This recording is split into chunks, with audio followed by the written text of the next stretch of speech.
नहीं। क्या बाबा साहब से ज्यादा हमने कुर्बानियां दी? नहीं। क्या बाबा साहब से ज्यादा प्रताड़नाएं हमने झेली? नहीं। लेकिन तब भी बाबा साहब ने संविधान को बनाते समय किसी भी प्रकार का द्वेष भावनाएं नहीं रखी।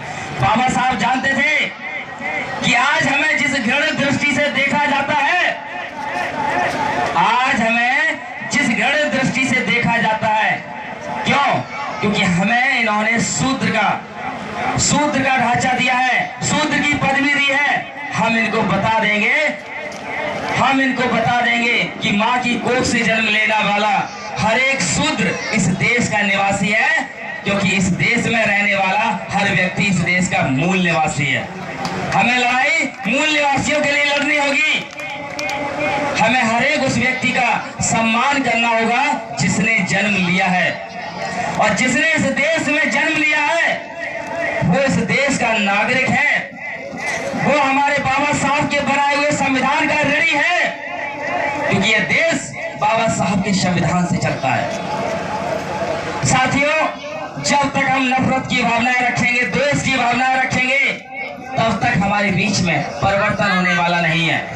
आज देख लीजिए पूरे देश में 3% लोगों ने, आज पूरे देश में 3% लोगों ने 12% लोगों को साथ लेकर, 3% लोगों ने 12% लोगों को साथ लेकर 85% लोगों को बेवकूफ बना दिया, लाचार बना दिया, असहाय बना दिया। लेकिन हमारे लोग उनकी चालों को नहीं समझ पाए। हम उनसे जब जीत सकते हैं जब हम मानसिक रूप से तैयार होंगे, जब हम सामाजिक रूप से तैयार होंगे। मंच पर गालियां देने से, मंच पर विरोध करने से मनवादियों से आसानी से जीत हासिल नहीं कर पाएंगे। आज देख लीजिए, आज हमारे बच्चे, नौजवान, माताएं, बहनें, बुजुर्ग उनकी विचारधारा में घूमते हुए नजर आ रहे हैं। क्यों? क्योंकि वो लोग हमारे लोगों को धीरे धीरे मानसिक रूप से विकलांग बना रहे हैं। हमें उनकी नीति को ध्यान में रखना होगा, और उस नीति को ध्यान में रख करके बाबा साहब की विचारधारा पर काम करना होगा। हमें नफरत की नहीं, प्रेम की विचारधारा को बढ़ाना होगा। बात तो करते हैं बुद्ध की, लेकिन बुद्ध की वाणी को लोग नहीं समझते। तथागत बुद्ध ने अंगुलीमाल जैसे डाकू को एक बौद्ध भिक्खु बना दिया। साथियों, प्रेम में वो ताकत है, ज्ञान में वो ताकत है जिससे मुर्दों में भी जान पड़ जाती है। साथियों,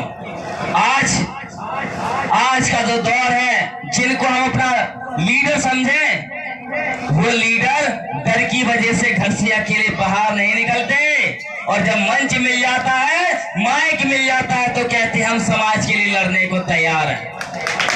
इसको बहादुरी नहीं, इसको कायरता कहते हैं। साथियों, मैं आपसे यहाँ इतना ही कहूंगा कि मैं यहाँ राजनीति करने के लिए नहीं आया, क्योंकि राजनीति चले या ना चले, लेकिन सामाजिक आंदोलन चलना चाहिए। ये बात मानव श्री काशीराम साहब ने कही, और देख लीजिए, इतिहास गवाह है, जब पहली बार मानव श्री काशीराम साहब के द्वारा बनाई हुई पार्टी सत्ता में आई, तो वो चाहते खुद सीएम बन जाते, लेकिन उन्हें सत्ता का लालच नहीं था।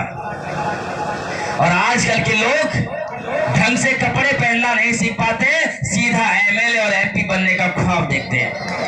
यदि आपके अंदर निर्विरोध जीतने की क्षमता है, निर्दलीय जीतने की क्षमता है, तब आप मैदान में उतरे, तो हम जान सकते हैं कि आपके अंदर चुनाव के मैदान में उतरने की क्षमता है। साथियों, ऐसे तो बहुत सारे लोग चंद भीड़ इकट्ठी कर लेते हैं। मैं यहाँ भीड़ इकट्ठी करवाने के लिए नहीं, मैं यहाँ बताने आया हूँ कि आखिर हमें लड़ाई लड़नी किसके लिए है। मैं यहाँ पर मुख्य बिंदु डालूंगा, और हो सकता है लोग समझें, तो आने वाले समय में आपके यहाँ क्रांति आएगी। मुझे भीड़ की जरूरत नहीं, मुझे यहाँ जरूरत है विचारधारा पर चलने वाले लोगों की। आज हमारी लड़ाई शिक्षा की होनी चाहिए। आजादी के बाद आज तक देख लीजिए, एक भी आंदोलन हुआ हो कि स्कूल चलो आंदोलन। किसी भी नेता ने कहा हो स्कूल चलो आंदोलन, अभी तक नहीं हुआ। कोई तो लखनऊ चलो आंदोलन करता है, तो कोई भोपाल चलो आंदोलन करता है, कोई कानपुर चलो आंदोलन करता है, तो कोई दिल्ली चलो आंदोलन करता है, लेकिन स्कूल चलो आंदोलन आज दिन तक किसी ने नहीं किया। अब बात करते हैं मनवादी संगठनों से लड़ने की, बात करते हैं मनवादी पार्टियों को लड़ाने की, उन्हें हराने की। हमें तो देखना चाहिए कि उन्होंने 97 सालों से बंद कमरे में मीटिंगें कर करके इस देश में 3% की संख्या होने के बावजूद भी 97% लोगों को विकलांग बना दिया। आज हर एक स्कूल, हर एक यूनिवर्सिटी को देख लो, आज उन्हीं के स्कूल है, उन्हीं की यूनिवर्सिटी है, और जहां पर पढ़ाने जाए वाले, उसमें पढ़ाए जाने वाला साहित्य भी उन्हीं का है। इसलिए हमारे बच्चे, माताएं बहनें कभी आगे नहीं बढ़ पा रहे साथियों। जिस दिन हमारे अपने स्कूल होंगे, हमारी अपनी यूनिवर्सिटी होगी और हमारा अपना साहित्य होगा, तब हमारे बच्चे जागरूक होंगे। दूसरा मैं आपको बताने का काम करूंगा, हमारे लोग हर बार कहते हैं कि हम कुछ आएंगे, सत्ता में आएंगे, कुछ करेंगे। तो मैं आपको कुछ गिना देता हूं काम आए और किया और क्या गया। सत्ता में आए, एक बार नहीं 4 बार आए, काम भी हुआ। 52,000 स्कूल खुले, हमारे साथियों को मालूम होगा। 52,000 स्कूल खुले, 200 इंटर कॉलेज खुले, 6 इंजीनियरिंग कॉलेज खुले, और यही नहीं, एक यूनिवर्सिटी खुली, एक मेडिकल कॉलेज खुला, और सब खुलने के बाद जब तक सत्ता थी तब तक समाज का था। जैसे ही सत्ता गई, सरकार का हो गया। क्या इसे विकास कहेंगे? मेरी बात को समझे कि नहीं? हमें मनवादियों से लड़ने के लिए मनवादियों की चाल देखनी होगी। उन्होंने जब जिस ओहदे पर जाकर के हुकूमत हासिल की है, वहां पर उन्होंने अपने समाज को मजबूत बनाया है। जब तक हम लड़ाई समाज को मजबूत बनाने के लिए नहीं लड़ेंगे, तब तक ये समाज मजबूत नहीं होगा। हमें लड़ाई सत्ता हासिल करने के लिए नहीं, कुर्सी पर बैठने के लिए नहीं, हमें ताकत तो इतनी हासिल करनी है कि जब चाहे जिसको चाहे कुर्सी से उठाकर फेंक दें। और आज ही वो दौर है। बात करते हैं रिजर्वेशन की। रिजर्वेशन से चुने हुए बहुत सारे लोग संसद में बैठे हैं, कोई तो जात के नाम पर बैठा है, तो कोई धर्म के नाम पर बैठा है। लगातार इस देश में 106 संशोधन हो गए हैं, हमारे लोगों ने कुछ नहीं किया। अगर आप चाहते हैं कुछ हो, तो पहले आप अपने बच्चे को एजुकेट कीजिए।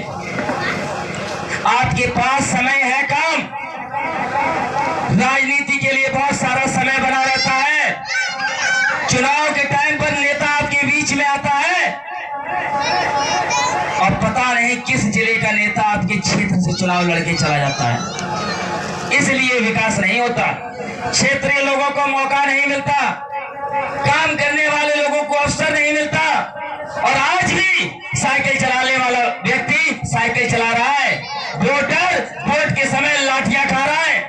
एसी में बैठने वाले लोग बैठे बैठे होटलों में डिसीजन ले लेते हैं कौन प्रत्याशी ताकतवर है और कौन कमजोर है। इसका आकलन कागज बता रहा है, केवल कागज। अगर आप चाहते हैं कि आपके हक और अधिकार मिले, तो आप उस छोटी सी छोटी कड़ी को देखने का काम कीजिए, उस छोटी सी छोटी कड़ी को जोड़ने का काम